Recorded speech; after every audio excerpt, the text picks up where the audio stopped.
कैमरे को नीचे करो, कैमरे को नीचे करो या खुद को ऊपर करो।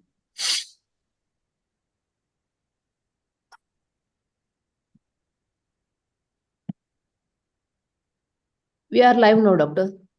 Yes, yes.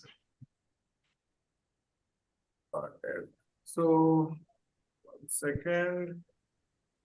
Yeah. So, good evening, respected seniors, colleagues, and all the wonderful and dynamic residents who have logged in today. I am Dr. Vishal Agarwal, Chairman Scientific Committee ROS, and it gives me immense pleasure to welcome you all for yet another masterclass of the online postgraduate teaching program Kaksha. Kaksha is a PG teaching program conducted by Rajasthan Ophthalmological Society, which will cover all the PG teaching topics, major topics over the next 2 years of the current curriculum. We will be bringing the best of national and state faculty experts to share the knowledge and interact with you freely. The residents who have logged in are also encouraged to put forward their doubts in a fearless manner, raise their hand, type in the chat box, and ask their queries in between the class also. As usual, there is a grand quiz kept at the end of the class with lots of prizes to be won, and it's open for all. So keep a strong vigil and stay glued to Kaksha. Today we have Dr. Pooja and Akshita as the postgraduate hot seat students. Pooja and Akshita, are you there? Yes, sir. Good evening, sir. Good evening. Coming to this class, we have today with us our very dear friend, Dr. Arun Kshetrapal from Ajmer, to teach us about the nuances and the basics of the most common surgery performed in the world and our bread and butter, phacoemulsification. It is a very important topic, not just for the postgraduates, but also for all the beginner surgeons, not the novice surgeons. Dr. Arun is an authority for the same and is a prolific high-volume phaco surgeon, both for straightforward and complicated surgeries too. We also welcome our dynamic secretary, Dr. Ghulam Ali from Jodhpur. He is our moderator for today's evening. I welcome the ROS President Sanjeev Desai sir and President-elect Sir Dr. Virendra Agarwal. I think it's Dr. Arun sir, over to you for your presentation. Thank you, Vishal. Thanks a lot for giving me this opportunity. Thank you, Ghulam Ali, and thank you, ROS, for this opportunity. I have tried and to keep the things very, very simple and basic. If you want me to go slightly higher, then I can go into higher things also. So please let me know. You can stop me anytime during the discussion, during my presentation. If something is not you're not able to understand or you want further clarification, I'll be too glad to clarify that. So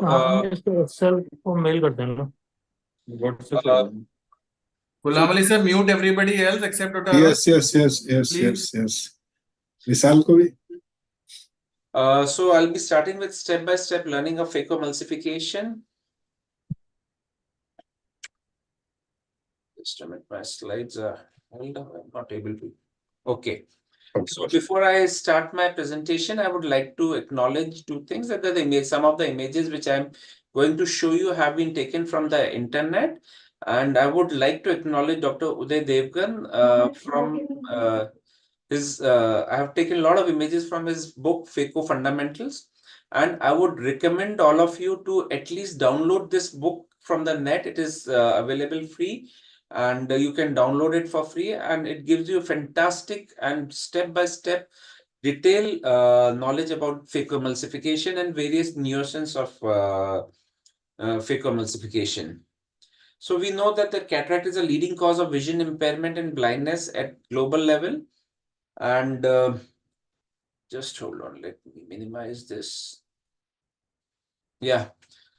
And it is one of the leading cause of vision impairment and blindness in India. The WHO and NPCB, the National Program for Control of Blindness survey, has shown that there's a backlog of over 22 million blind eyes in India.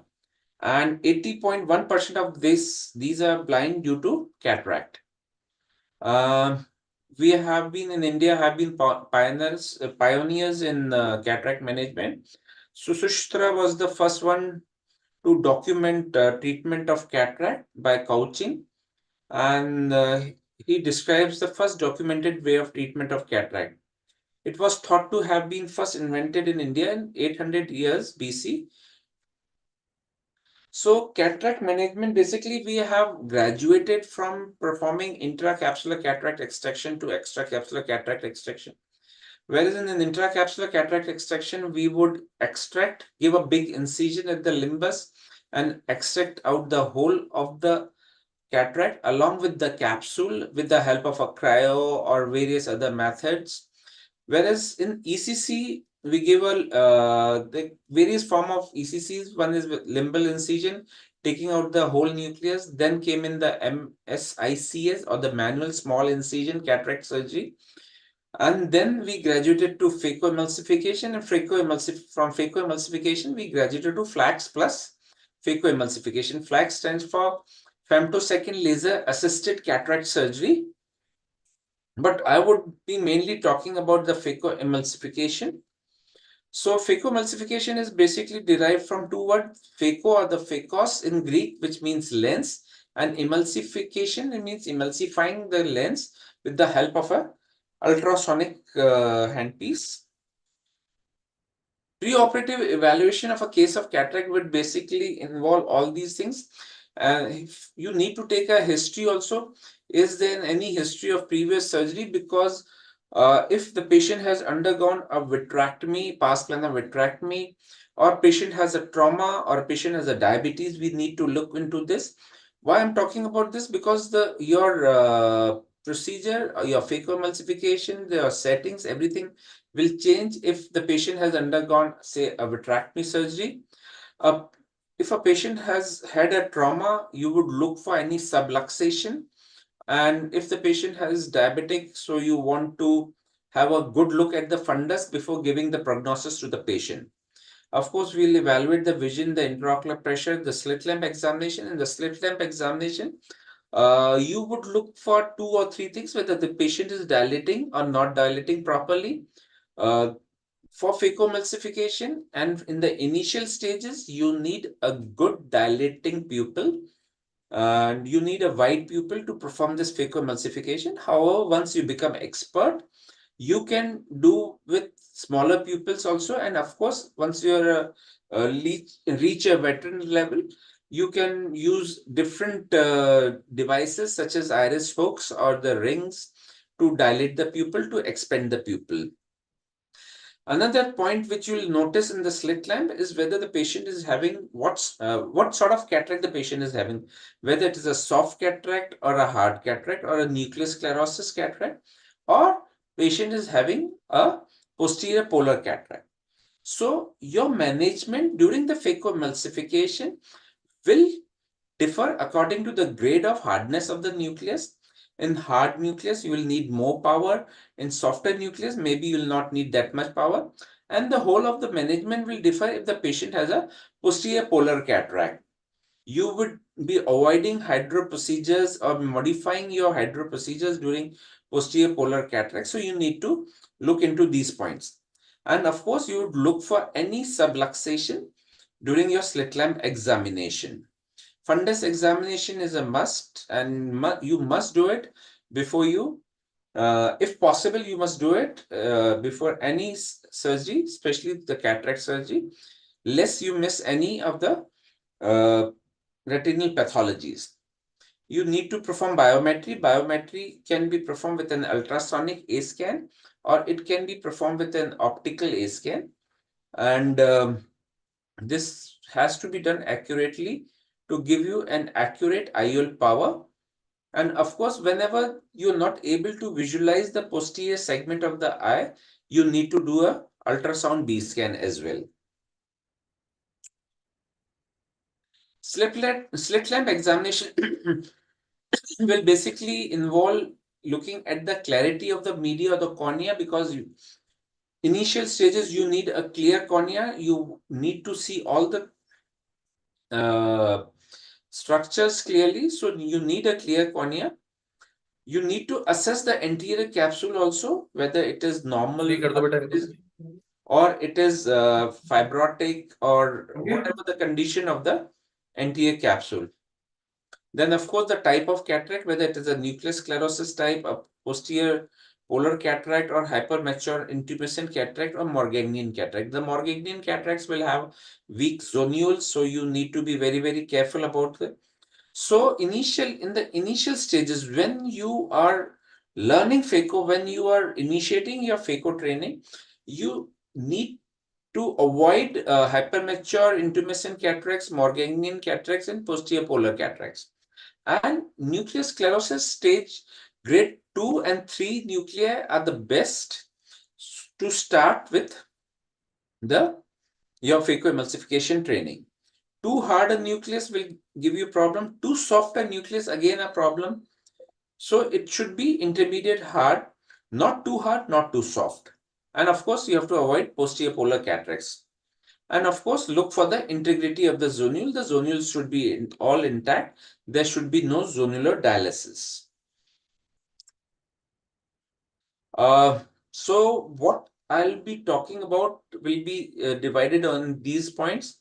You should know your machine, the anesthesia, painting and draping of the patient, the incisions, the various types of incision, the capsule procedures, the hydro procedures, nucleus management, how would you manage your nucleus, the cortex management, IOL implantation, closure of case, and intraoperative complications.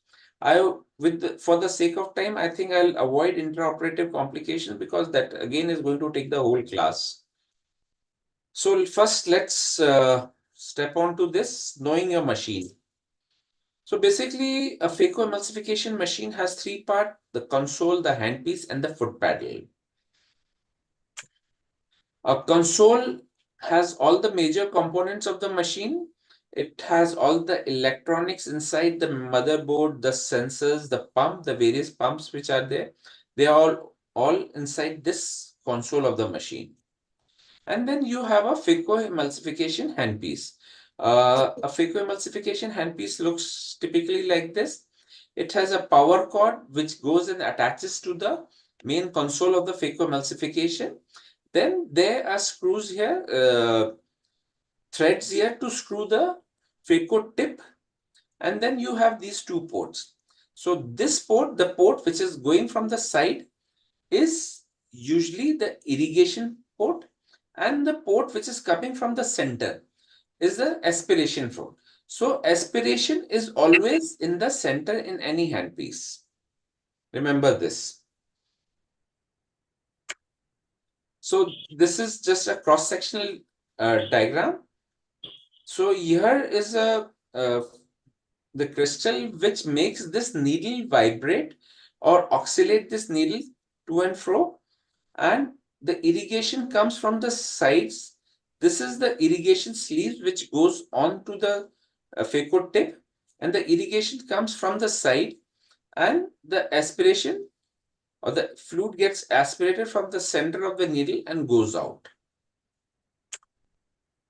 So the aspiration goes out through the center line, the irrigation comes from the side, and these are the different components of the phacoemulsification handpiece. And basically this houses piezoelectric crystals, which when the current passes through these piezoelectric crystals, they vibrate, and in turn they make the tip oscillate to and fro. It can oscillate to and fro, or it can move from side to side in various other handpieces. But I'm not discussing too much about this. Your phaco tips can be of various degrees. It can be a 0-degree tip, or it can be a 60-degree tip. Now, the difference between these tips is that the 0-degree tip will have more holding power. So since it can hold more, so 0-degree tip will hold the nucleus well, whereas the 60-degree tip will help in cutting the nucleus into fragments and cutting through the nucleus. A good compromise between them is a 30-degree tip. So a 0-degree tip will have less of a cutting power, and 60-degree tip will have a less of a holding power. 60-degree tip will have more of a cutting power, and 0-degree tip will have more of a holding power. And the 30-degree tip will be in between them. So it will have a reasonable amount of cutting as well as reasonable amount of holding. So as the angulation will increase, the cutting power will increase, but the holding power will decrease. I hope I'm clear on this. Next comes the foot paddle. Basically, foot paddle has 3 positions. So if you press slightly, you come into position 1. In position 1, there is only irrigation. The fluid is only coming out of your handpiece. In foot paddle position 2, the irrigation is going on, but at the same time, the aspiration is also occurring. The phaco tip is also aspirating. And once you go in phaco position, foot paddle position number 3, the phacoemulsification starts. And the phacoemulsification power, the ultrasonic power will keep on increasing as you press the foot paddle in position number 3. So the more you go down in foot paddle position number 3, the ultrasonic power will keep on increasing. Then you have other movements also in some foot paddles. The movements on the yaw, that is on the sides. If you move your foot paddle on the side, one position is going down, down, down. So foot paddle position 1, 2, and 3. Simultaneously, you can move your foot paddle position side to side, or the yaw position, which is you can assign for different functions. You can increase the aspiration if you go on the side. So different machines have different functions on the yaw. So let's know something about the phaco-dynamics. Basically, 3 things are there. One is irrigation, the second is aspiration, and third is ultrasonic power. So irrigation can be either gravity driven or it can be active fluidics. So in gravity driven, there is a fluid bottle at a certain height. The irrigating fluid, which can be a BSS or a ringal lactate, it flows through a pinch valve, which opens up whenever you press your foot paddle to position number 1.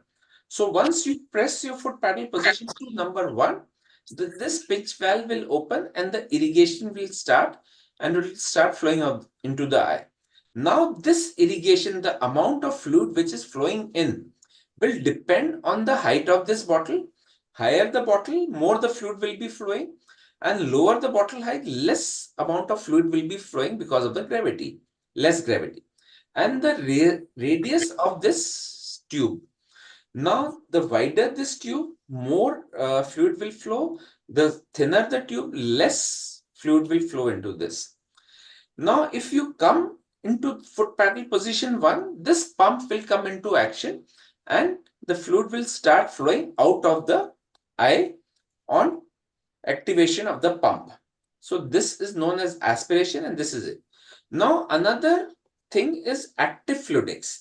Now certain machines have come with active fluidics. So instead of depending on the gravity for the irrigation, what it does is there is a pouch, which is a collapsible pouch between 2 plates, and these 2 plates keep on pressing the pouch so that the fluid is pressed out of this pouch and it comes into the phaco handpiece or into the eye.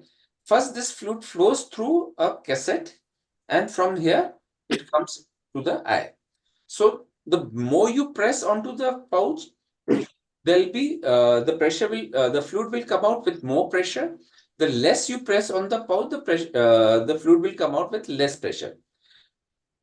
The company claims that active fluidics, you can work phaco even on a low pressure without giving much, without raising the intraocular pressure.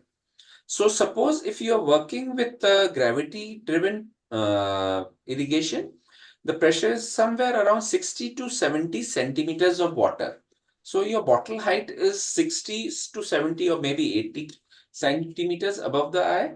Whereas with active fluidics, you can work with around 35 to 45 centimeters of water. Or they say around maybe 18 to 20 millimeter of mercury, which is almost normal pressure of the eye. Now aspiration, we can aspirate in two ways. Either we can aspirate using a peristaltic pump, or we can aspirate using a venturi pump. So peristaltic pump, basically there's a soft tubing here and there are pitchcocks. This thing revolves, pinching the tube and moving the fluid from this side to this side. So it aspirates the fluid here, creating a negative pressure here. So it pinches here, it moves, the water along with this pinch moves forward, and it flows out. So this is a soft tube and it pinches on this tube and aspirates. Now in this, you must remember that if there is no occlusion, if there's no occlusion at this point, if there's no occlusion, the water will simply flow at a normal pressure. There will be no increased vacuum here, it will just flow. But the moment you occlude this, the pressure will keep on increasing. The speed of this roller will determine the amount of fluid being drained from the eye, and this is also known as aspiration flow rate. So depending on this pump, you can adjust the how much amount of fluid is being removed from the eye. I hope I'm clear on this point. If you need any clarification, you can stop me here. Are we clear on this? Yes, boss. Yes. Okay. Now the next pump is a venturi pump. In venturi pump, yeah, you want to ask something? In venturi pump, what happens is a compressed air is passed from one side into a nozzle, and which has a smaller opening on the other side. Now this compressed air, as it passes with a high velocity from a wide bore to a narrow bore, it causes a negative pressure here.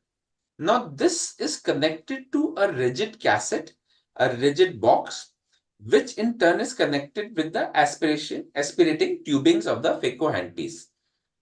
Now this negative pressure which is created here pulls onto the fluid with a certain pressure inside this rigid cassette. Now in this, no matter this is occluded or not, there will always be a negative pressure in this tubing as well. The vacuum is being created whether there's an occlusion or not. So this is major difference between a peristaltic pump and a vacuum pump and a venturi pump. In a peristaltic pump, pressure or the vacuum will be created once there is an occlusion. Whereas in venturi pump, there'll be a vacuum and there'll always be a negative pressure. So let's compare the venturi and the peristaltic pump. So peristaltic pump is basically flow-based. Vacuum created an occlusion of the phaco tip and flow is constant until occlusion occurs. And it can drain into a soft bag. Whereas in the venturi pump, it is a vacuum-based system. Vacuum is created instantly. The instant you come into foot paddle position 2, the vacuum is created. And flow varies with the vacuum level. So higher the vacuum, more amount of fluid is being removed from inside the eye. And it has to drain into a rigid cassette because it needs to create a negative pressure in this cassette. Another important thing is tubing and compliance. So basically the irrigating tubes are wide bore and the aspirating tubes are narrow bore. And they are thick walled as well. If you can appreciate that this is thick walled. Why this is thick walled? So now let's come to this. So once the occlusion occurs, the tubes are bound to collapse. Now, if it is thick walled, the chances of collapse of this tube is less. What we call it as a compliance of the tubing. The compliant tubing collapses and stores the energy. So the thicker the tube, the aspirating tube, less chances of it getting collapsed. So once the occlusion breaks, what will happen? The tube will try and go back to its original size. That will increase the volume inside the tube, and that will suck in more fluid inside the tubing. That can lead to surge. So now coming to this terminology, what is surge? Surge is whenever you break an occlusion inside anterior chamber or inside the eye, the fluid tries to gush out of the phaco tip. The fluid gushes out and it creates a negative pressure inside the eye, and the anterior chamber may collapse. Once the anterior chamber get collapsed, the posterior capsule may come towards the phaco tip and there can be a posterior capsular rupture. So if your tubings are thick, the tubings will be more compliant.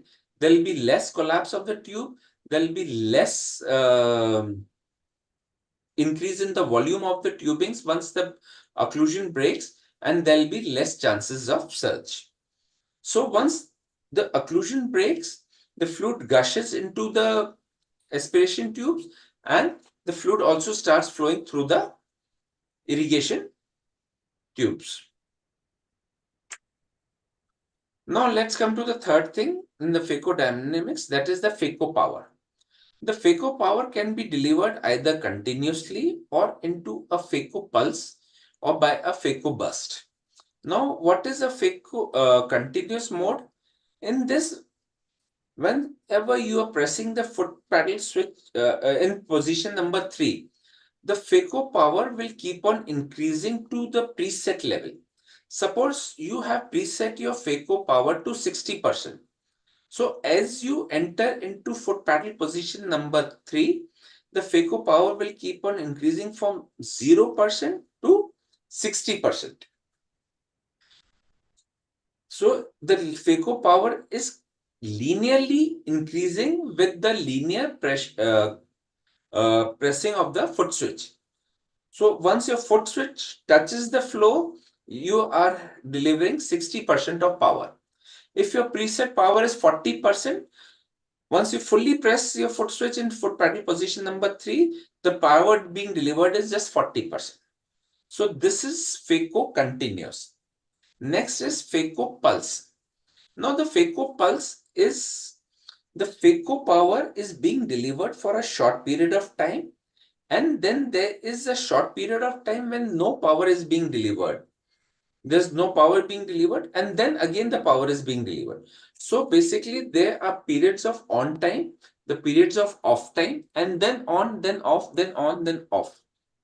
Again, this phaco power is being increased linearly to the preset level. So here maybe 10% of the phaco power is being delivered for this much period of time, and then there will be a period in which there will be no deliverance of any power, and then again the power will be delivered. So if you just press your foot switch, only this much power is being delivered intermittently with a off period in between. And as you keep on pressing the foot switch, the amount of power being delivered is increased, but again it is in the pulse mode with on time, and in between there's an off time as well. I hope I'm clear on this.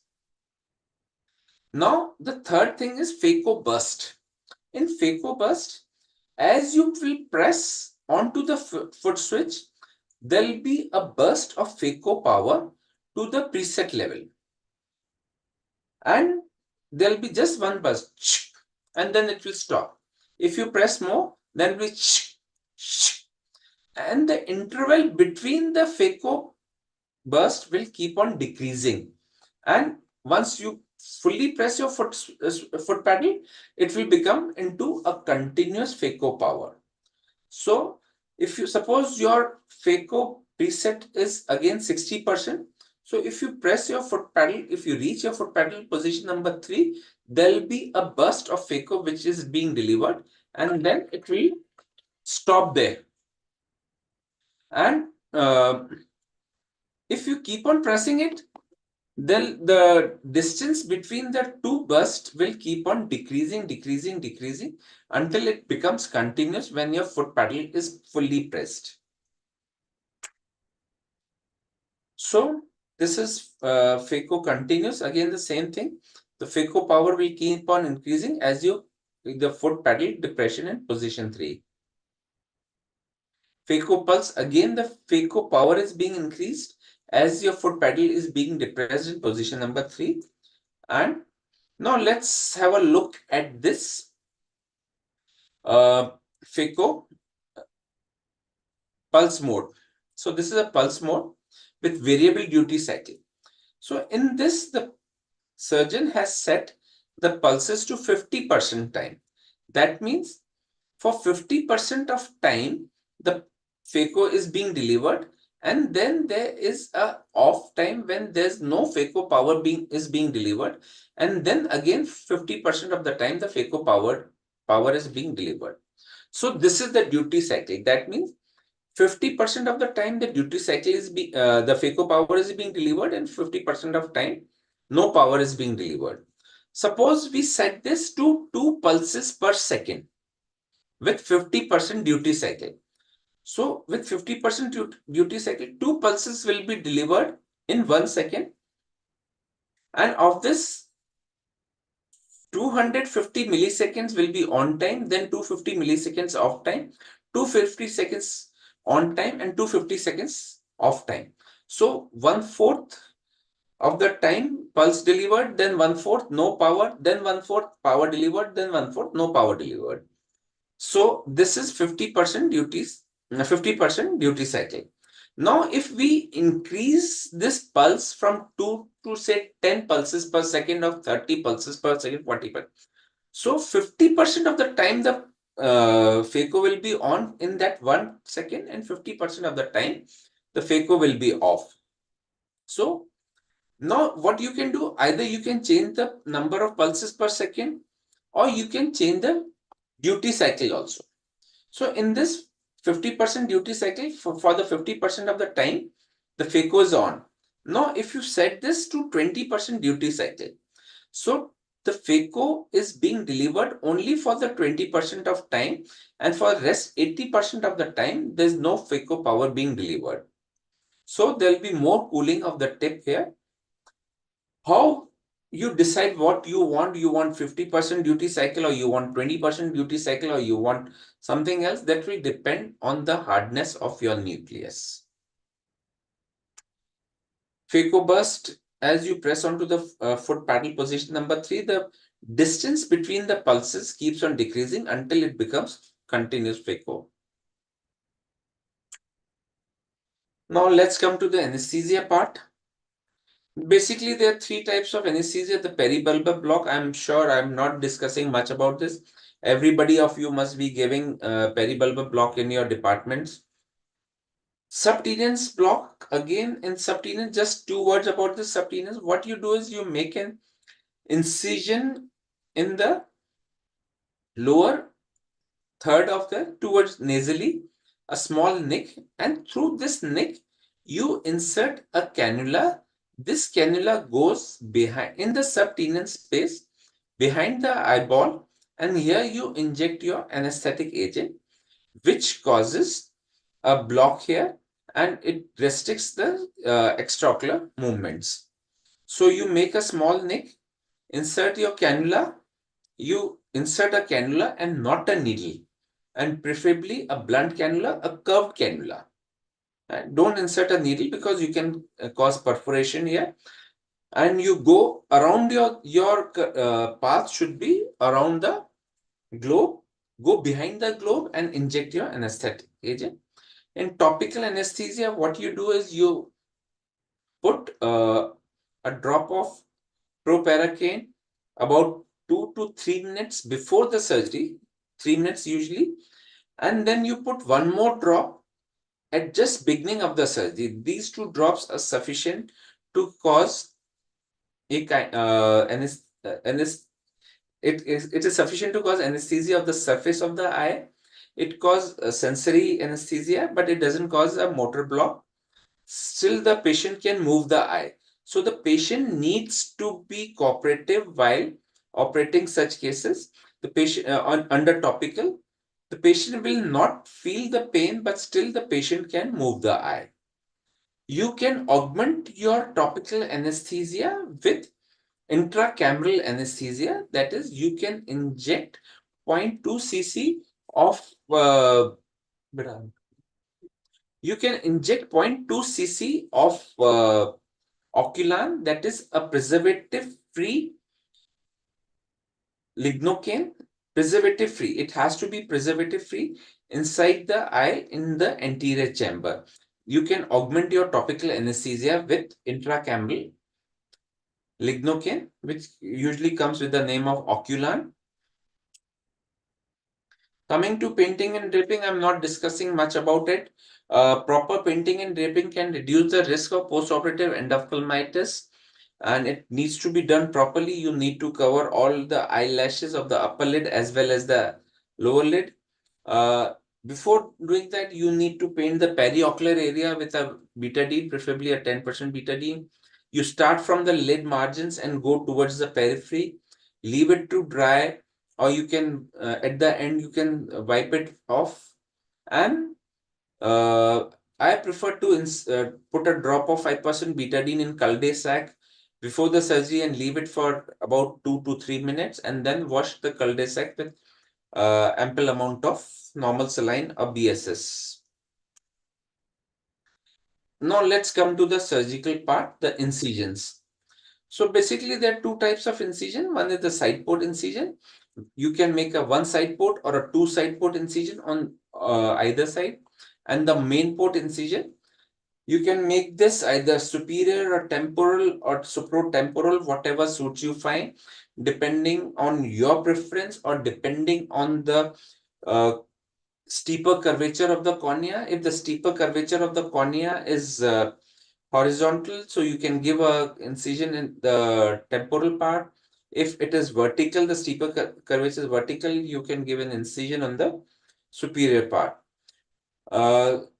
Side port and the placement of incisions can be either, the main port incision can be either corneal or limbal or scleral. You can go slightly corneal. Ideal is are the limbal incision, because the corneal incision tend to cause more of astigmatism, and limbal incision are slightly, they cause slightly less astigmatism as compared to the corneal incision. And the scleral incision, they cause the least astigmatism, but they tend to bleed a lot. So limbal incision are the best. However, you can modify your incision according to your need. A good phaco incision is critical to the success of cataract surgery. Not only it gives a good access to cataract, but it helps to maintain fluid balance as well. A good incision should be the one which gives minimal astigmatism and it seals securely, and there's a quick recovery on incision. Integrity of the incision will depend on the size of the incision, the plane of the incision, and the structure of the incision. I would discuss mainly these 2 things: the plane of the incision, whether it's a uniplanar or biplanar or a triplanar incision, and the structure of the incision as well. An oversized incision tends to be leaky. They can lead to iris prolapse and they can cause fluid imbalance. So if there's a lot of fluid being leaked out, it can cause to surge. Whereas on the other hand, tight incisions can lead to incision burns and fluid imbalance. A uniplanar incision is one when you take your knife straight in and come out straight out. So this is a uniplanar incision. A biplanar incision is the one in which you dip your knife inside and then you make a tunnel and then you enter the anterior chamber. Whereas a triplanar incision will be the one which goes first horizontal into the cornea, then makes a tunnel and then again dips into the anterior chamber, causing 3 planes. Can you appreciate these 3 planes? So this is a triplanar incision, this is a biplanar, and this is a uniplanar. These incisions are most unsecure incision. They tend to leak a lot. You should either aim for a biplanar or a triplanar incision. You need different knives, blades. Either you can use a 15-degree MVR, you can use either an MVR to make side port incision. The advantage of this is that it will give you a fixed sized incision, or you can use a 15-degree blade, which has one cutting edge and it is angled at 15 degrees. Now with this, you can make the incision of as much breadth as you want for the side port. If you enter just slightly, it will make a smaller side port, and if you enter till here, then it will make a wider side port. Similarly, there are pre-measured blades available. These blades have a width of either 2.2, 2.4, 2.6 or 2.8 millimeter. So according to the needle which you are going to use, the phaco needle which you are going to use, you can plan your incisions, you can fashion your incisions according to that.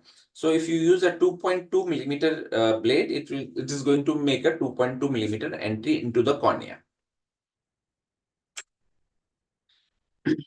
Square incisions are more secure. They are good incisions, and they should be of equal distance between the roof and the floor of the incision.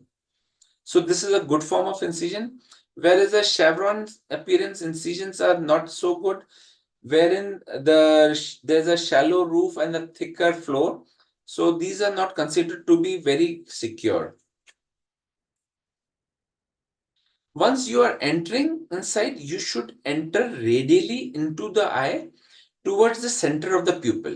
Your blade, the pointed end of your blade should point towards the center of the pupil. It should not point anywhere else.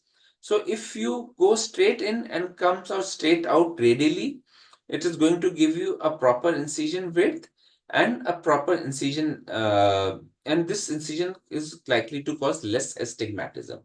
Whereas if you enter obliquely, it is going to, with a different in and different out paths, the incision is going to be wide and it is going to give you more astigmatic effect. The width of your incision, the length of your incision should be not too short or not too long. It should be approximately as much as the width of the incision. So it should be approximately a square incision.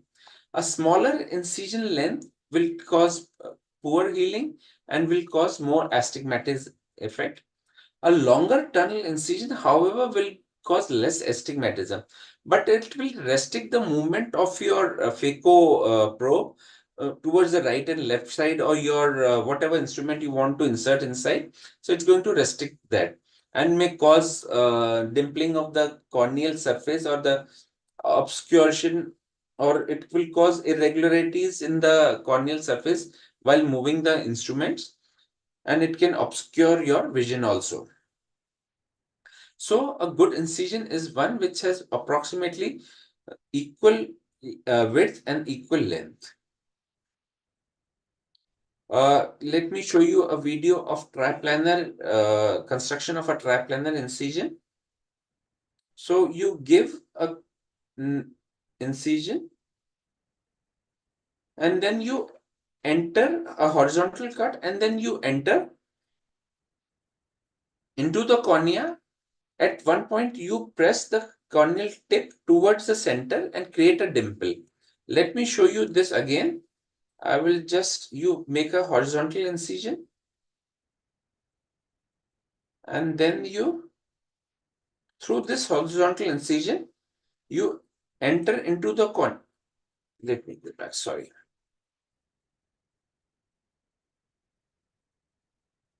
So this is the horizontal incision, and then a tunnel. Once I reach the appropriate length, I stop there. Sorry for, yeah. So once I reach the appropriate length, I stop there and I press it towards the center of the pupil, creating a dimple here. I hope you can appreciate this dimple. And then once I create this dimple, then I enter the anterior chamber. So this is a construction of a triplanar incision. Here I'm using a 15-degree knife for a side port incision. Now, depending on what procedure, what technique you're going to use for dividing your nucleus, you need to place your side port incision. If you want to do a vertical chop, that means you want to separate the two pieces of the nucleus in a vertical fashion, then you need to place your incision 90 degrees away from your main port incision.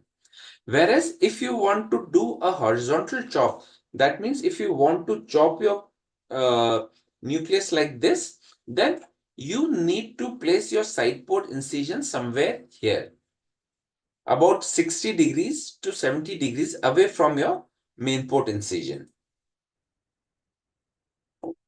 So here I have constructed a side port incision, and here I am doing a biplanar main port incision. In this, I'm making a side port incision not 90 degrees away, but approximately 60 to 75 degrees away from the main port incision. So this is my side port incision. So whenever you're making a side port incision, if you're planning for a bimanual irrigation aspiration, you need to make 2 side port incision.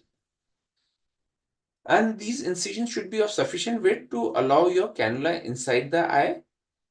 Once you have made your side port incision, you fill in the AC with viscoelastic so that your eye is taut again and you make a good main port incision. If your eyeball is soft, you will not be able to make a good main port incision. So I go and then I dip my knife inside, create a dimple, and then enter the anterior chamber. This gives me a biplanar incision. Now let's come to the capsule procedures. Anything about incision you would like to know? Anything? Shall I proceed? Dr. Arun, what is the appropriate size of side port incision?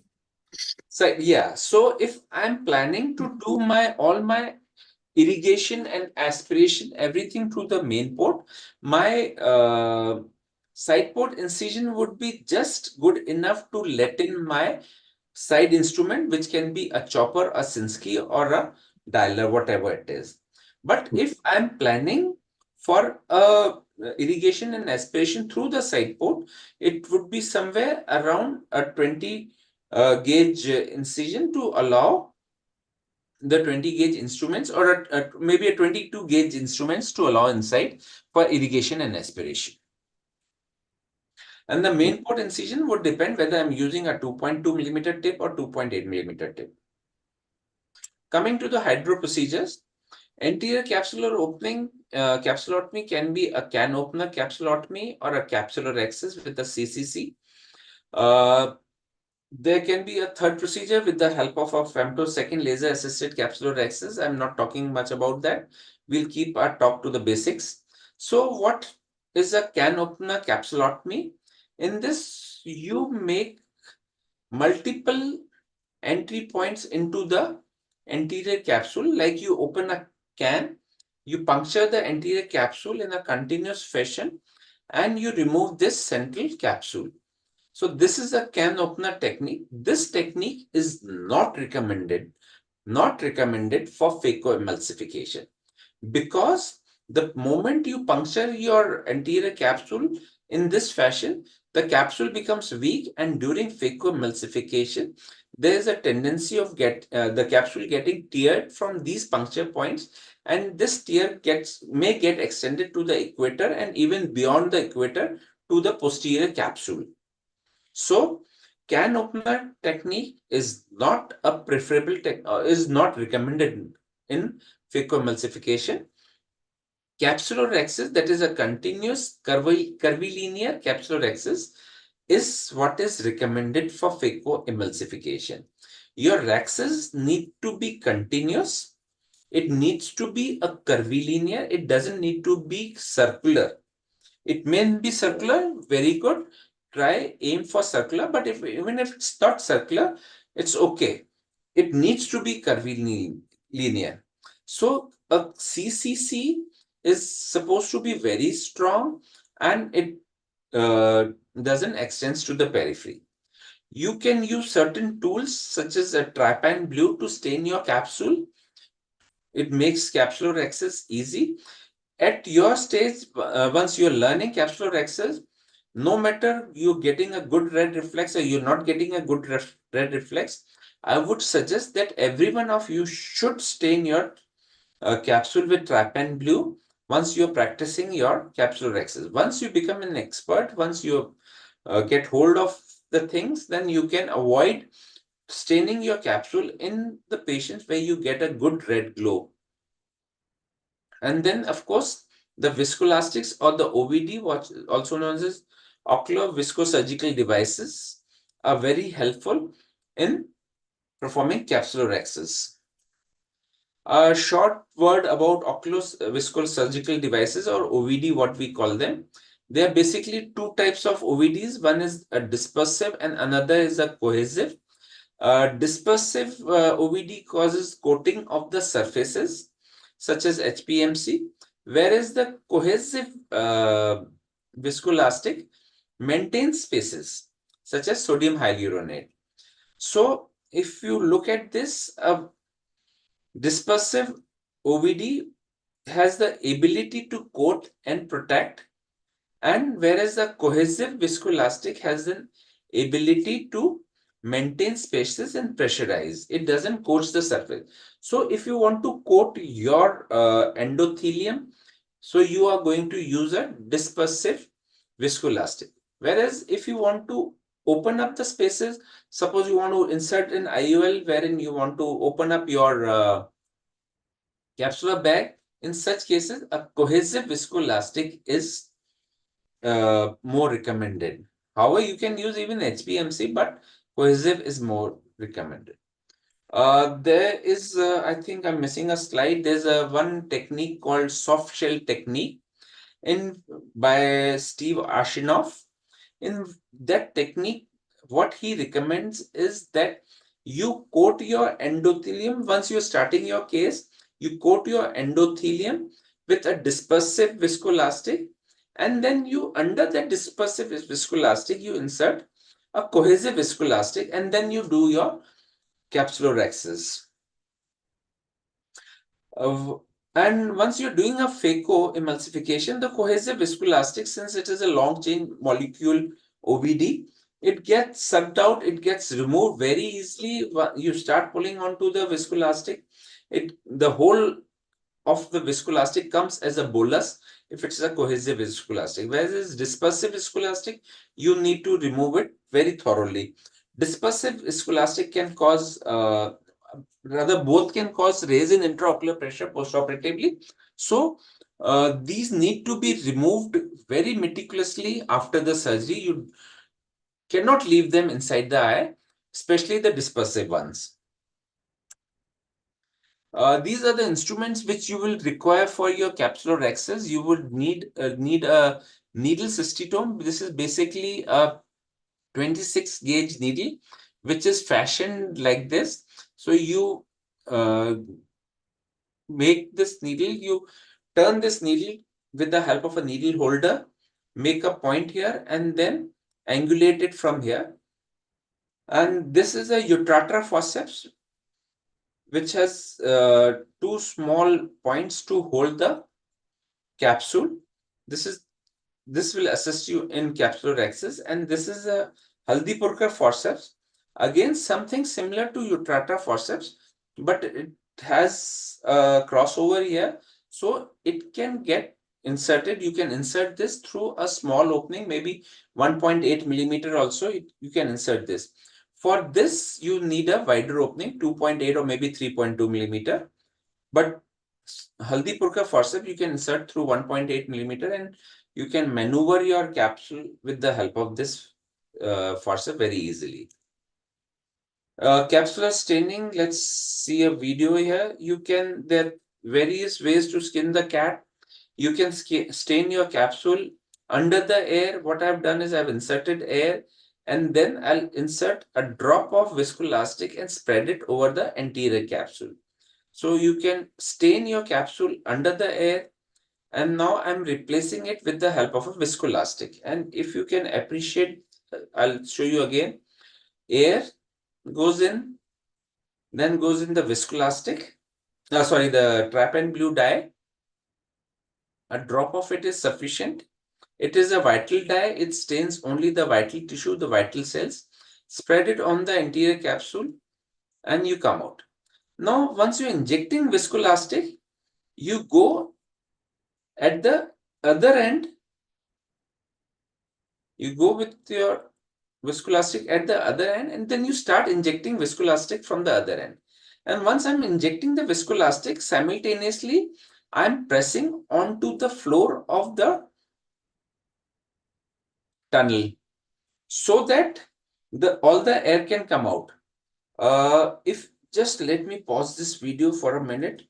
So whenever you are injecting viscoelastic, you need to press onto the tunnel, the floor of the tunnel, so that the air can come out. If your cannula is abutting on the roof, then the tunnel will be closed. And if your cannula is on the floor, the fluid can come out of the tunnel. So if you want to replace something in the tunnel, you need to keep your cannula pressed onto the floor. And if you want to, you don't want anything to escape from the anterior chamber, you abut your cannula to the roof of the tunnel. So in this case, the viscoelastic is already inside the eye, so you can even inject your trypan blue under the viscoelastic. Here I am trying to inject viscoelastic under the trypan blue under the viscoelastic. But what I find is the trypan blue doesn't spread properly under a viscoelastic. The best it spreads is under the air. And some surgeons, so again, if you can see that I'm pressing onto the floor of the tunnel so that the excess of the viscoelastic escapes. Some surgeons, what they do, they don't put any air or anything. They just inject the trypan blue directly onto the cornea, into the anterior chamber, and then replace it with the viscoelastic. But my preferred technique is injecting trypan blue under the air. And I think that is the best way to do. It doesn't causes any harm. It is a vital dye.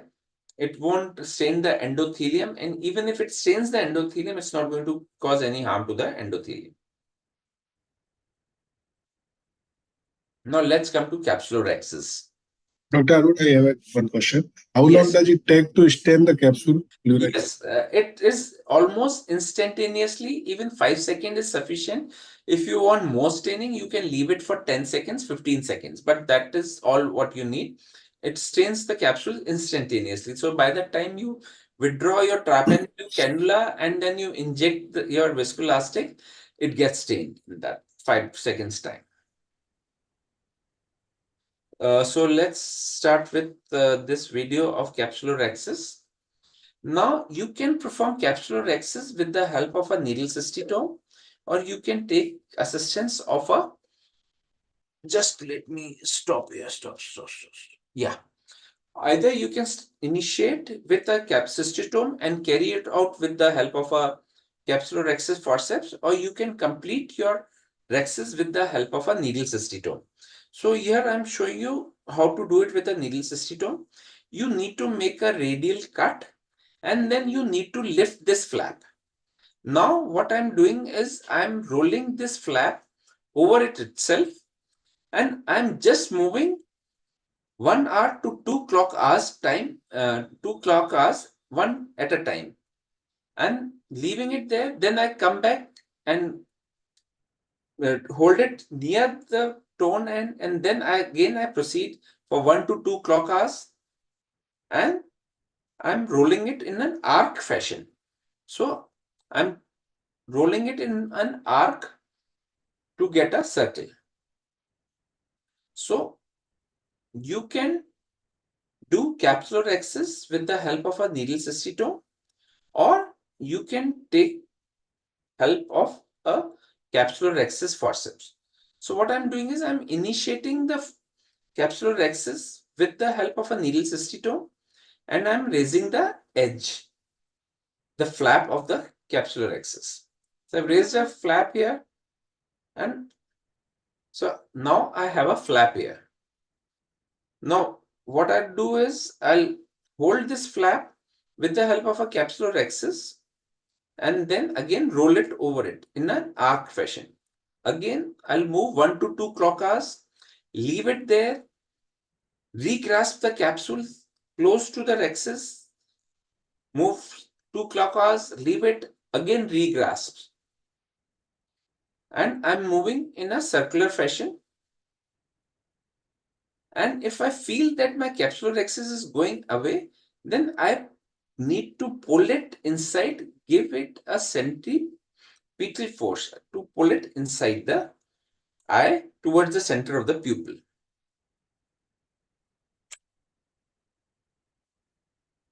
After capsule procedures, let's go on to the hydro procedures. Basically, there are two types of hydro procedures. One is hydrodissection and one is hydrodelineation. Hydrodissection is also known as cortical cleaving hydrodissection. In this, what you do is you are injecting fluid between the capsule and the cortex. The fluid moves from the inside the capsule, goes underneath, and comes out from the other end. Excuse me. So this is hydrodissection. Whereas hydrodelineation is when you want to decrease the mass of your nucleus. So you inject a fluid between the epinucleus and the nucleus. So in this, the fluid is being injected between the nucleus and the epinucleus.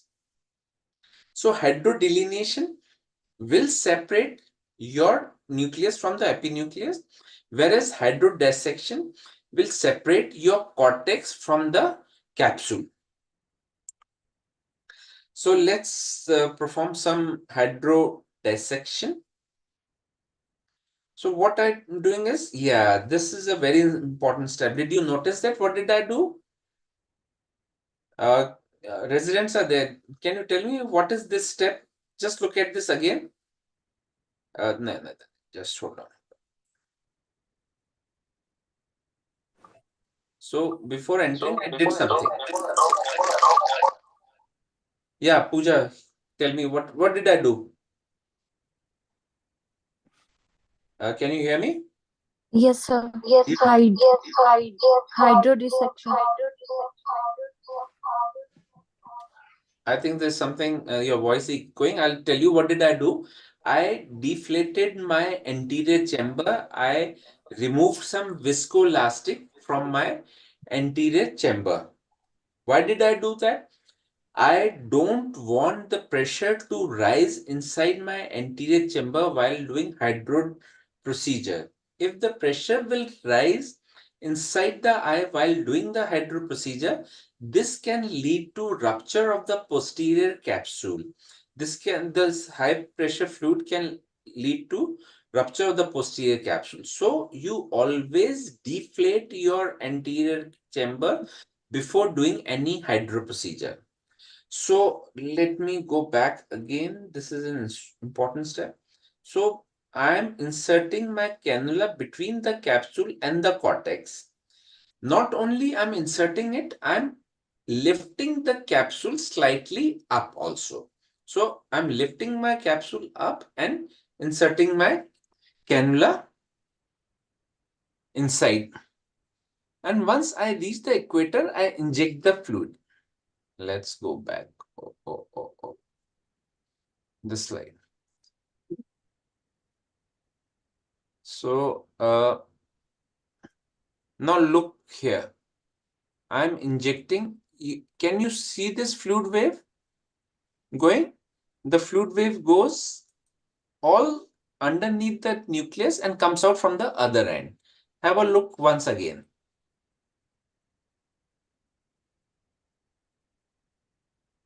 So I will just move this slow. Here I'm injecting, and here if you can see that the fluid wave is moving forward. Can you see this? And this fluid is coming out from the other side. Once I have completed my hydrodissection, you just need maybe 0.1 cc of fluid or 0.2 cc, that is good enough. And once I have the hydrodissection is completed, what I'm going to do is I'm going to press onto this nucleus so that the excess fluid which is collected underneath the nucleus, it comes out from the periphery and there's no fluid below the nucleus. So now I'm pressing onto the capsule so that all the fluid which is trapped below the nucleus comes out. So this is a hydro procedure. So here again I have deflated my NTA chamber and I'm performing a hydrodissection. I lift it and so I fail in this quadrant. So what I do, I go to the different point and then I do my hydrodissection and press onto my nucleus so that the fluid comes from all the sides, causing a cortical cleavage. And what is hydrodelineation? So here is an example of hydrodelineation. What I'm going to do is I'm going to inject fluid between the nucleus and the epinucleus. So in hydrodelineation, you get this classical golden ring. So once you achieve a hydrodelineation, you get this golden ring. Usually hydrodelineation is not required. Hydrodissection is sufficient. But if can somebody tell me when is hydrodissection contraindicated? In case of the posterior polar cataract. Very true. So in the cases of posterior polar cataract, we refrain ourselves from performing hydrodissection because hydrodissection itself can lead to rupture of the posterior capsule in cases of posterior polar cataracts or whenever there is a pre-existing defect in the posterior capsule. So in those cases, you may need to do only hydrodelineation and not hydrodissection. So hydrodissection is contraindicated in posterior polar cataracts. Now once you have hydrodissected, let's come to the nucleus management.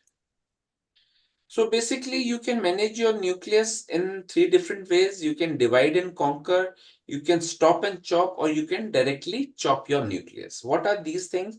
What are these terminologies? Let's discuss one by one. So before going for that, let me introduce to certain terms: sculpting or trenching. In sculpting, what you're doing is you're digging a trench, you're making a trench in the nucleus. For this, you mainly require ultrasound energy power. You don't require much of an irrigation or an aspiration. So with the help of a ultrasound power, you are digging a trench or you are sculpting your nucleus. So in sculpting, your typical power or the machine setting will be only phaco power with a low irrigation and a low aspiration. Then comes the chopping. You can either chop horizontally or you can chop vertically. So in a horizontal chop, this is your phaco probe. This is your chopper. This chopper goes beyond the equator and then you pull these two instruments towards each other. Once they approach each other, the nucleus will chop into two and then you do a sideways movement to separate these new two fragments. Whereas in a vertical chop, your the phaco probe is like this, your chopper goes like this, and then you separate them into two. So this is a vertical chop and this is a horizontal chop. I'll show you with the videos also. Let's come to the technique of divide and conquer. Yes. So before you insert your phaco handpiece, you need to make sure that sufficient amount of phaco tip is exposed. It should not be too less or too long. Too less phaco tip will not bury inside the nucleus, and if it is too long, sometimes your irrigation port can come out of the eye. They can come out of the incision, so your irrigation is out of the eye and the aspiration is inside the eye, so that can lead to the collapse of the anterior chamber. Your fluid should basically come out perpendicular to the bevel of your phaco tip. So if your bevel of the phaco tip is like this, can you see this? Yeah, so your fluid should come out from the sides, as you seeing in this video. So yeah, the fluid is coming from the sides. You go with your tip bevel down, go with the bevel down, and once you are inside, turn your phaco tip with so that the bevel is up. In divide and conquer, what we do is we construct a trench.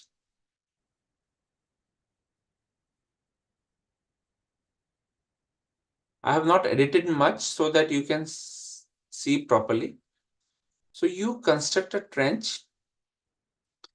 Right now, what I'm using is just a mostly phaco power, and hardly any aspiration or hardly any vacuum is there. Because I don't need to suck anything, just the pieces which are coming out. My main goal here is to construct a trench. Now, the width of this trench should be approximately 1.5 times of your phaco tip, because you need to go deep. So it should be sufficient to accommodate your irrigation sleeve as well.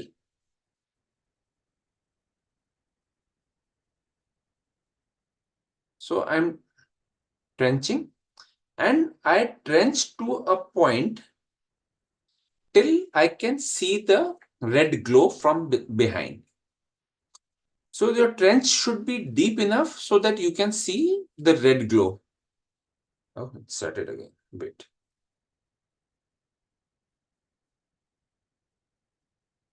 So once you have trenched in one half of the nucleus,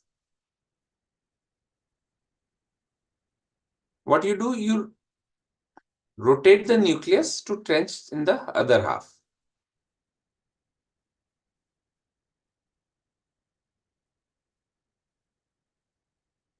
You rotate it 90 degree and you trench it further.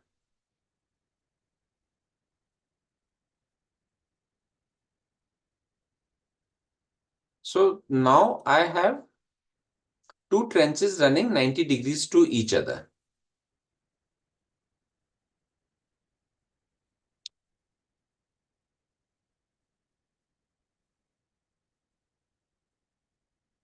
Once you have your trench, then you divide it. For dividing, so suppose this is your trench. Can you see the trench?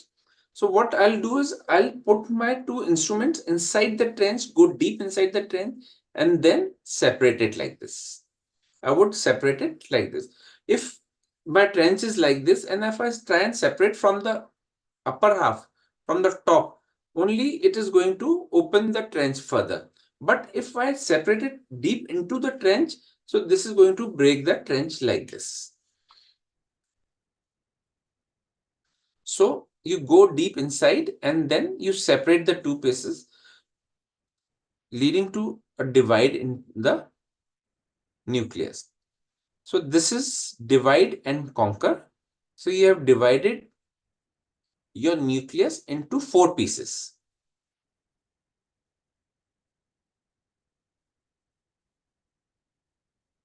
rotate your nucleus, and then separate the two pieces.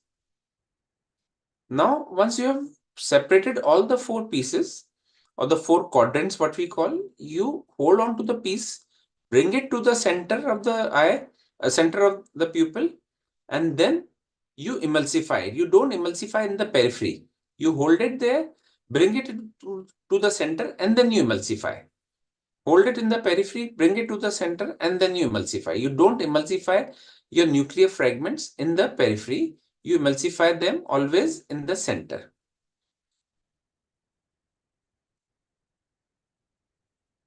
So this is divide and conquer.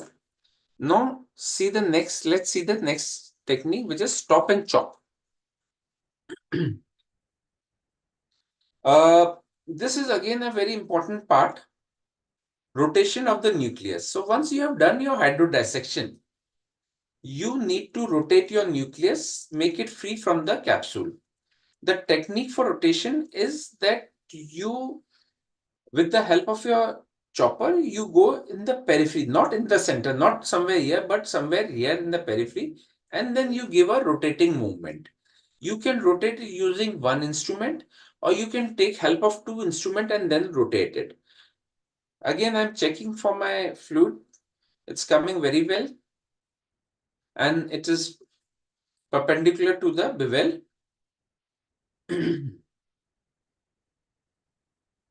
Now, in stop and chop, what you do is you make a trench. You make a trench, one single trench, and then you stop trenching and start chopping. So what I'm doing is I'm constructing a trench in the center of the nucleus. So this is maybe a nuclear sclerosis grade 2, grade 3 cataract. And I'm not only I'm going deep, but I'm also widening my trench so that as I go deep, my phaco tip goes inside. It is not obstructed by the width of the trench. And once I'm done in one half, then I rotate the nucleus 180 degree. And then again start trenching and I complete the trench. Sometimes these bubbles can be very, very irritating. You need to keep on removing them.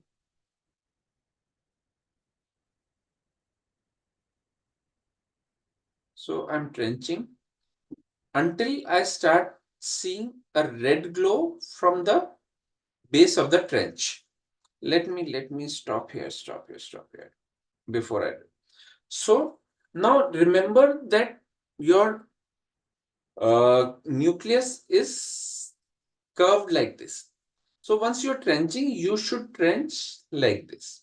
You should go along the curvature of the nucleus. You don't go straight like this because at a point will come where you can hit the posterior capsule.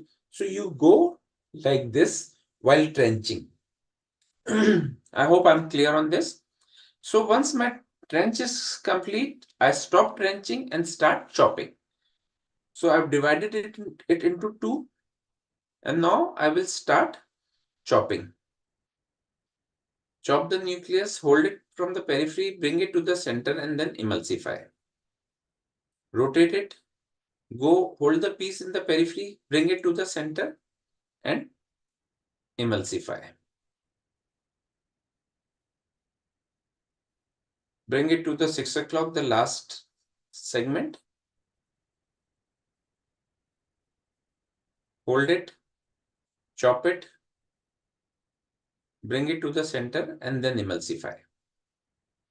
And the last piece, hold it, and then emulsify. Now, let me tell you something about the step down technique.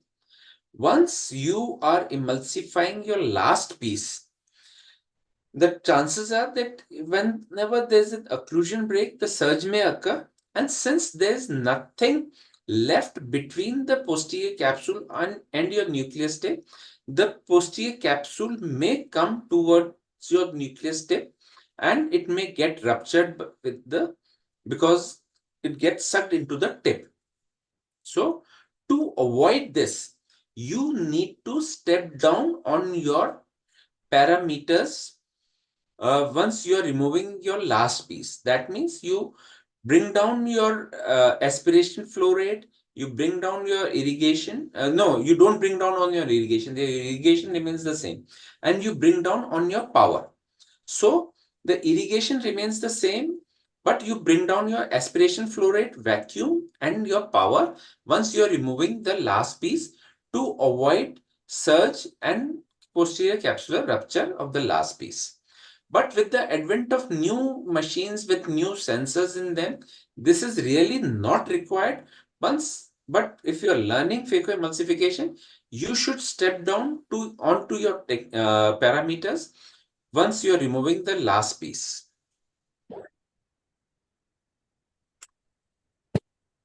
Let's come to the direct chop technique. In direct chop, somebody trying to ask any question? Let me pause. Somebody is asking. Continue. Yeah. Yeah, Vishal. No, you can continue. No problem. Okay. So let me start this video again. So in direct chop, what I'm going to do is I am going to bury my tip into the nucleus. I'm going to bury my tip into the nucleus. So to bury and hold it there. So I need two things here. I need phaco power to bury the tip, and I need a good vacuum to hold onto my nucleus. So for this, your settings needs to be a high vacuum and a moderate phaco so that it can bury into the nucleus.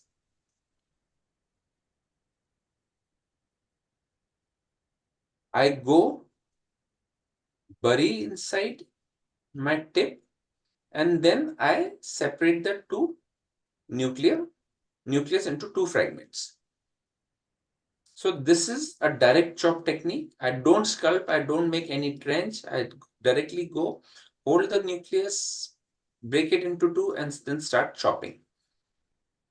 So same procedure. Go at 6 o'clock, bury a tip. I have buried my tip here, separate it, and then bring the nuclear fragment in the center, and then you emulsify it. Now, once I am eating my segments, I need a good phaco and I need a good suction. So if I need a good vacuum, my irrigation should also be good. So that means my bottle height should go up to avoid any surge, and my aspiration flow rate should be sufficient to pull onto the nuclear fragments. The aspiration flow rate, let's stop here for a moment. Aspiration, I'd like to speak something about the aspiration flow rate. So this is the amount of fluid being sucked in. So the more the amount of fluid being sucked in, it will bring the the nuclear fragments towards the phaco tip.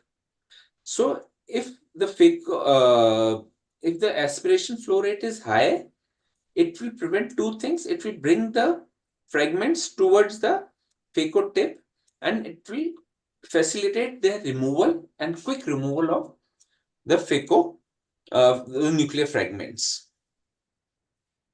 Now, after you have removed your nucleus, we'll do these three things: the cortex management, the IOL implantation, and the closure of the case simultaneously, because they are closely interrelated.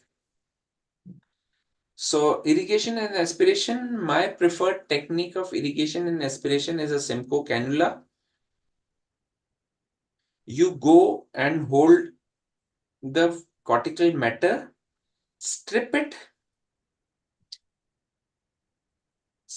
and then you suck it. You hold it, strip it, and then suck it.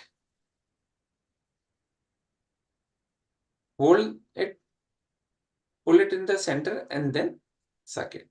So you don't suck your cortical matter in the periphery. You hold it, strip, bring it to the center, and then you suck it. I hope this video makes it clear. You may polish the undersurface of the anterior capsule. You may not polish it. It's not that important. You can do it using a Simcoe's irrigation aspiration cannula, or you can use a bimanual cannula.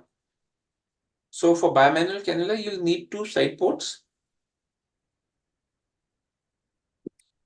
In this, you must remember that the irrigation always goes in first and irrigation comes out last. So you first insert your irrigation and then you insert your aspirating cannula.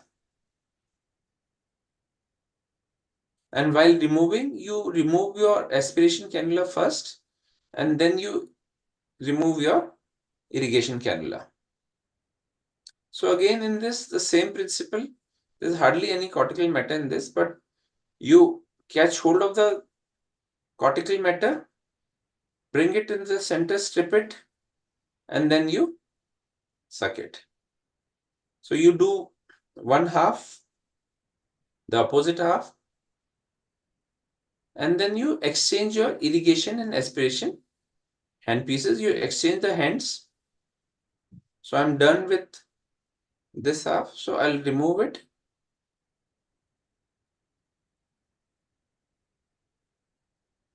The irrigation port goes in first.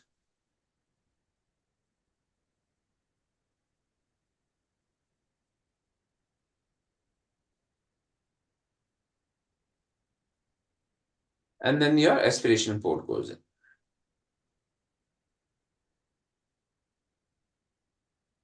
So you don't suck your cortical matter in the periphery. So look what happened once I started sucking in the periphery. You can engage the iris with it. So you just hold the cortical matter and bring it towards the center and then you remove it. And you can use a coaxial irrigation aspiration as well. Now coming to the IOL insertion. So you put your IOL in the cartridge underneath the side flanges. Now just I'm demonstrating you. Right now the IOL is not in line with the long axis of the cartridge. It is slightly oblique. So it is slightly oblique. The long axis of the IOL is not in alignment with the long axis of the cartridge. So always your IOL long axis should be along the long axis of your cartridge. They should align each other.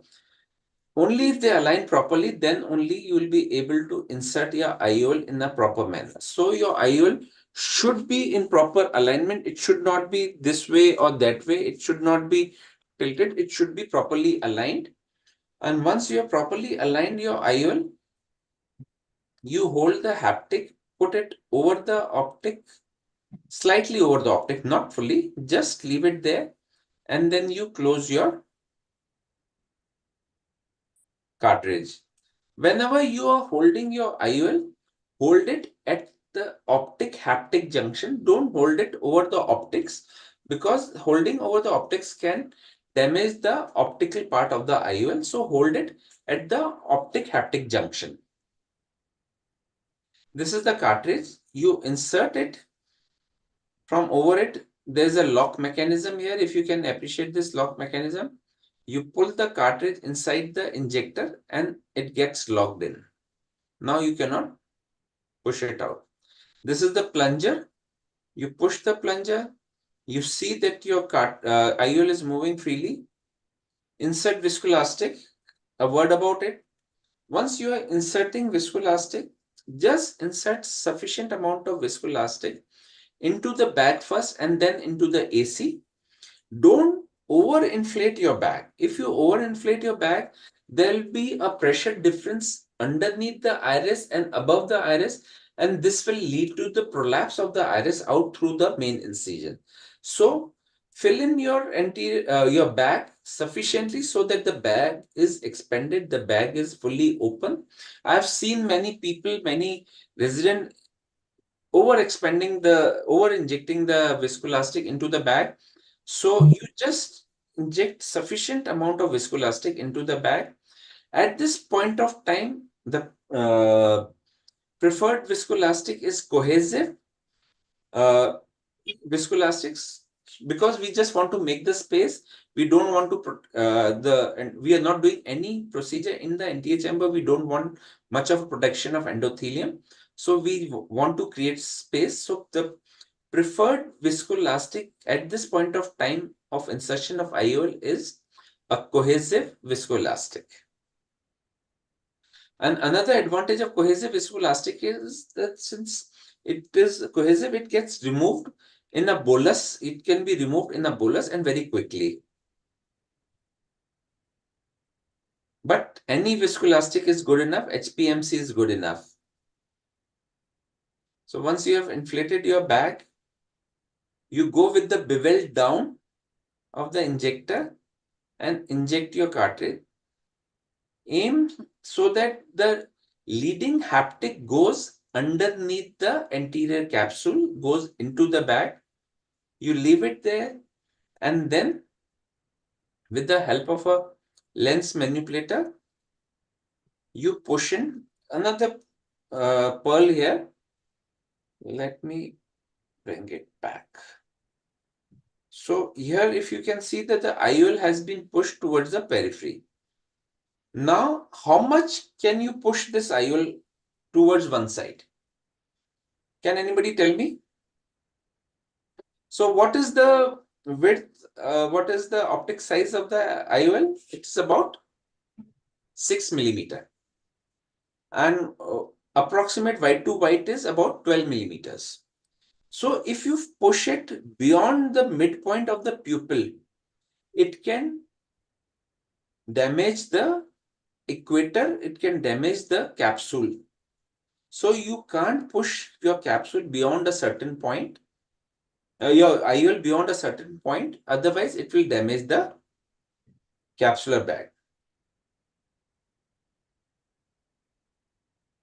And once the IOL is in place, you just need to remove the viscoelastic. You need to remove this viscoelastic thoroughly from each and every corner of the eye, from each and every angle of the eye, from above the IOL, from underneath the IOL. You can't leave any viscoelastic inside the eye. This will cause two things. It can cause irritation of the iris, and it can cause a reaction the next day. It can cause increase in the intraocular pressure the next day. So viscoelastic needs to be removed thoroughly after the surgery. Sometimes you may spend more time removing the viscoelastic from the eye than the whole procedure itself. And once the viscoelastic is removed, you close your ports, you hydrate your ports. So you take a 27 gauge cannula and inject fluid into the stroma of the cornea to hydrate them, to cause local edema, and the edema of these this cornea around the incision will close the incision. Once you have closed the incision, make sure that there is no leakage of fluid from the incision side. And if there is a leakage, you need to make another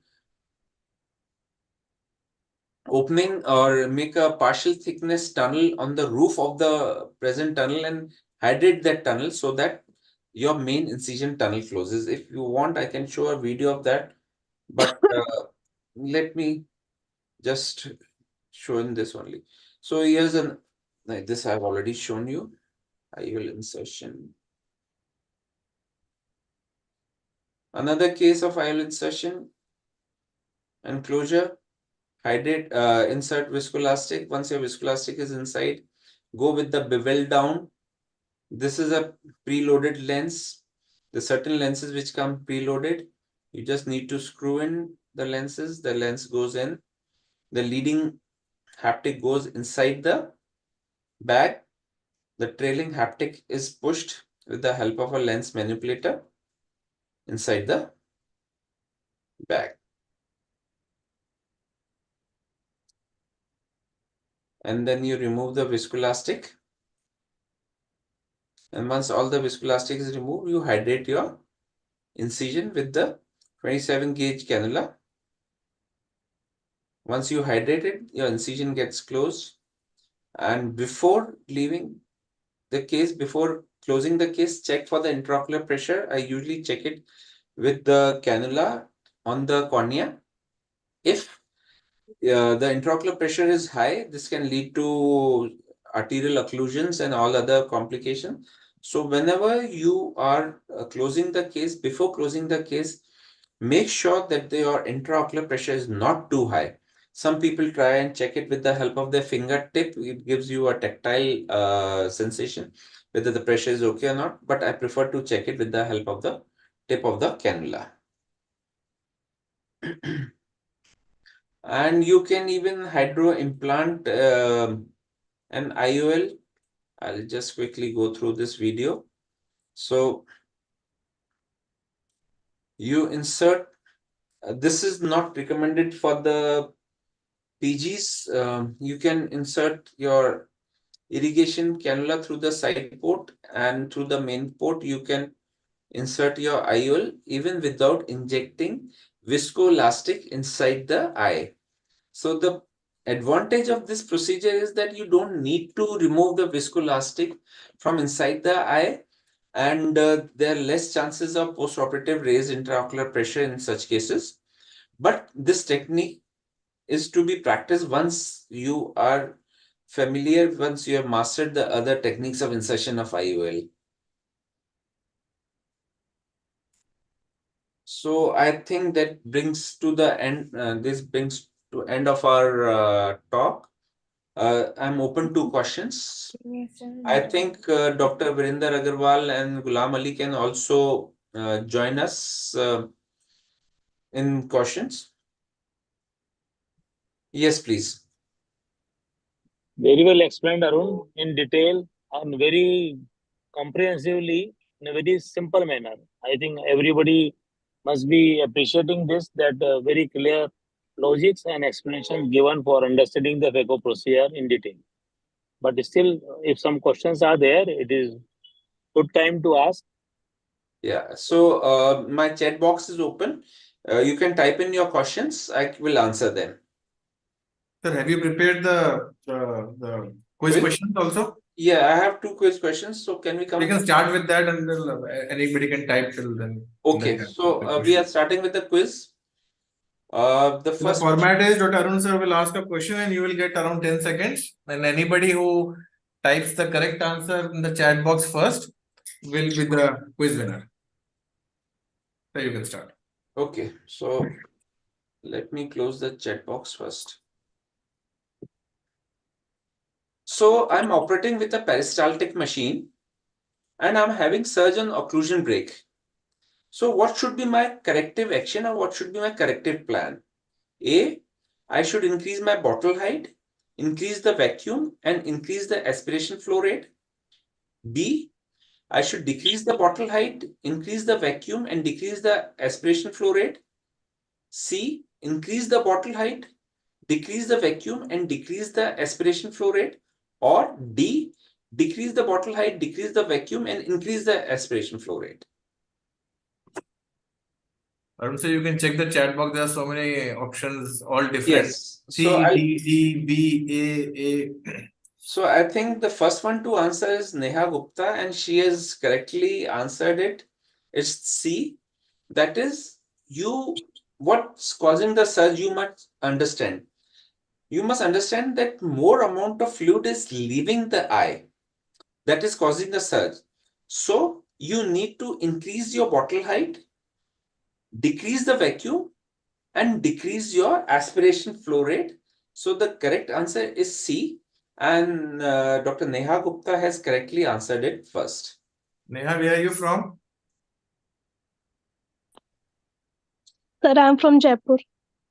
Jaipur. Congratulations, Neha. Congratulations. Thank you, sir. We can move forward to the second question. Okay, second question is partially academic, partially non-academic. I know everybody loves music, so I want you to identify this saxophone player. He's a very famous saxophone player. I want you to identify this saxophone player.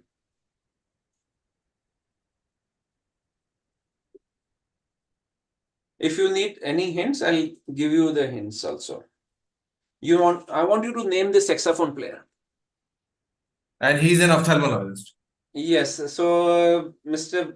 Dr. Vinita Fonseca has answered it first, and yes, he is Charles D. Kalman.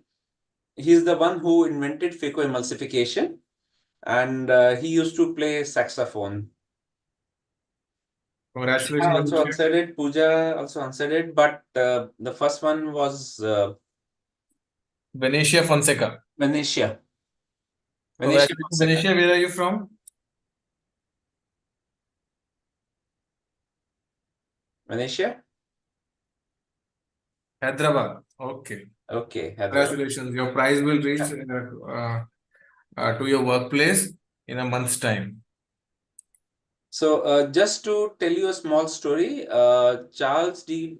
Kalman got some grant from the university, and he was supposed to make something new, and he couldn't think over of anything. And one night he was sleeping, and then he got an idea that how about removing cataract through a small opening? And his grant was about to get fortified, and it was about to get they were about to close his grant. So he came up with this idea, and he had no idea how he'll go ahead. And that's how this idea came into his mind, and he started making phacoemulsification machine. Interesting trivia. Yeah. Okay, sir. This has been a wonderful Kaksha by Dr. Arun Kshetrapal, sir. It's a Thank you very vast much. topic, and it is impossible to cover everything. And Yes. all theory, you can read as much as theory and see as much videos on the YouTube.